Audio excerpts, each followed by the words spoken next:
Hi, Jakey Stief here, the long-haired freaky dude. Today I'm reviewing one of the most influential works to have been placed in the Western canon. A work that has since symbolized the sacrifice that we make so that our ideas may live on. This is the work of freedom. This is the work of progress. This is Plato's Apology, translated into English by Benjamin Jowett. Here, a man granted with incredible wisdom, a man revered for creating the foundation of how we think today.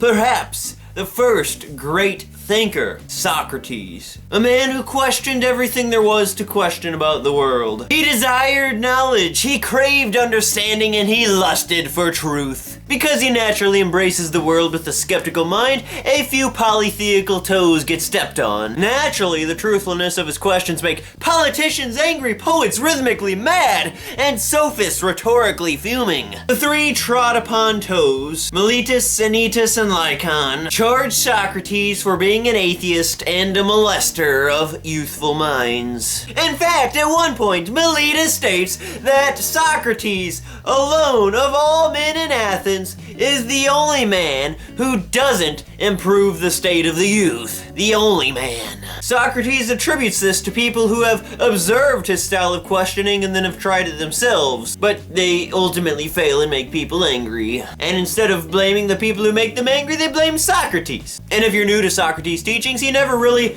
asserts what something is. Rather, he goes about systematically questioning what something is. And when a possibility is presented, it is questioned further. And oftentimes a loophole is punched into this theory. And oftentimes his central question is never answered. We never exactly learn what something is, or what he's questioning what something is. But from Socrates we at least learn what something is not. And that is just as important. Whereas Socrates could successfully make people furious with themselves and their own beliefs, some of his imitators simply failed at this and caused the people to be angry at them and Socrates. Anyways, this dialogue constitutes the trial of Socrates. Whereas an idea is usually put on trial in Socrates' dialogues, Socrates himself is put on trial. He needs to convince the jurors that he did no wrong, that his objective take on the world caused no harm. He defends himself using the same inquisitive manner that he would while pondering a philosophical idea. At first, I was a bit surprised by the arrogance of Socrates' speech. It wasn't extraordinarily egotistical by any means,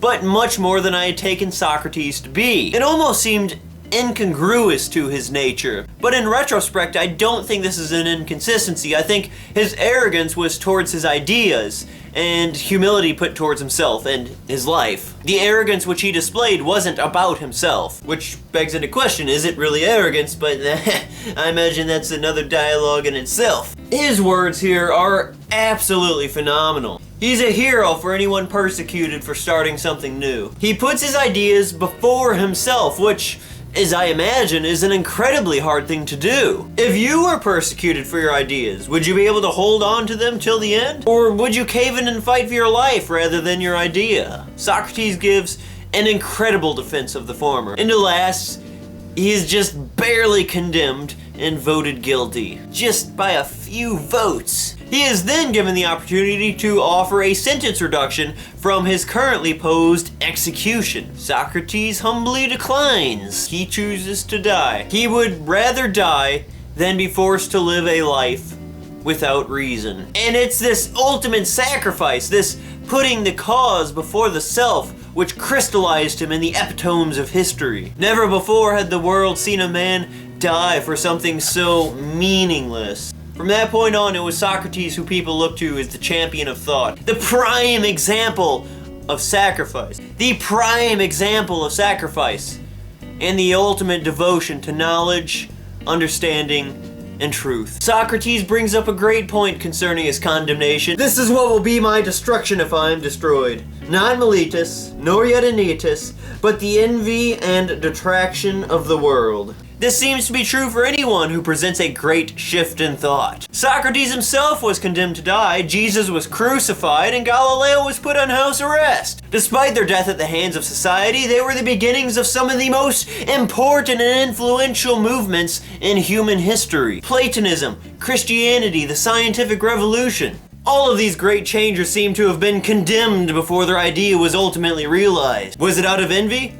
Perhaps. I think Ayn Rand gave a great depiction of this envy in her courtroom speech of Howard Rourke in The Fountainhead, where he talks about the man who first discovered fire was probably burned at the stake, and the guy who invented the wheel was probably torn on the rack. She attributes a certain irony to this, the inventors and discoverers being enviously killed by their own creation before it is ultimately realized is great. I could see many great revolutionaries finding words of wisdom in this dialogue. What Socrates is saying here is that you can kill a man, but you can't kill an idea. And I think JFK almost rephrases that whenever he says, "Men may die, nations may rise and fall, but an idea lives on." Socrates also says, "I shall never alter my ways, not even if I have to die many times." This is the ultimate declaration of sacrifice. His arrogance and persistent refusal to change is ultimately what makes him a figure to be admired. After reading this, I was left with chills, you know? How is it that in modern times, Socrates has altogether been ignored by the educational system? Why aren't stories of him told to children? Why isn't he deemed a hero, a man to look up to? Why does the modern age not even know who he is, much less what he has done? It's a shame.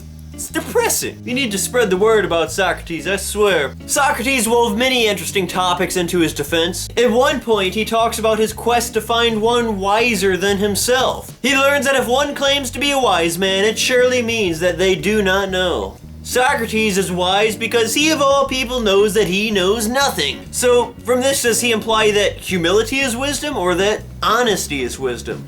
I'm leaning towards the former, but I'd have to think about it some more. Perhaps read a dialogue on it if it exists. At another point, he mentions why he was never a politician. As he says, "I was really too honest to be a politician. And live." I mean, it's true. An honest politician is an oxymoron. It's a contradiction of terms. But perhaps being an honest politician didn't differ too much from being an honest philosopher because in the end he ended up dying anyway. So, perhaps Socrates missed something here. So maybe it wasn't the honest politician that would have got him killed or the honest philosopher that did get him killed. Maybe what he should have said is just this: "I was really too honest to live." Perhaps it wasn't the mingling of honesty in his profession which got him killed, but honesty alone. And finally, I thought his musings of death were rather enlightening. "I have seen men of reputation, when they have been condemned, behaving in the strangest manner. They seemed to fear that they were going to suffer something dreadful if they died, and that they could be immortal if only you allowed them to live." It's something most don't like to think about, but it's inevitable. We're all gonna die at some point. We aren't immortal. So if put to death for your ideas, why risk your integrity for the sake of yourself? As he roughly put it, why choose something certainly bad over something which we neither know to be good or bad? At least in death there's that possibility of goodness. As he considers it either eternal sleep or going off somewhere else. The difficulty, my friend, is not to avoid death, but to avoid unrighteousness. Avoiding death can be easy. Avoiding inconsistency in your ideas, your morals, your virtues. That is much harder, my friends, that is much harder. Oh man, it's so hard. Well, that, my friends, is the Apology. This is something which I think everyone must read at least once, if not twice, 3, 4 times in their life. It will provide you with never-before experienced musings and inspiration. It will kindle a fire in your heart to think, to question, to fight. After reading the Apology, I now consider Plato to be one of my favorite authors. So, my questions to you are, if put into a similar situation as Socrates, could you bring yourself to put your ideas before your life? And what inspiration have you found from the Apology? What other events in history mirror those of the Apology? Well, I'm Stief, the long-haired freaky dude. Thank you for watching this book review. If you like reading philosophical works as this, or mathematical propositions, or scientific treatises, or other works of literature, then might I suggest taking the Great Books Challenge. I'm sure it's something that you would love to do. If you want to see many more great book reviews or cooking tutorials, a headbanging to classical music, then might I suggest checking out my channel right here and hitting the subscribe button. Thanks for watching. See you all in the next video. Have a good day.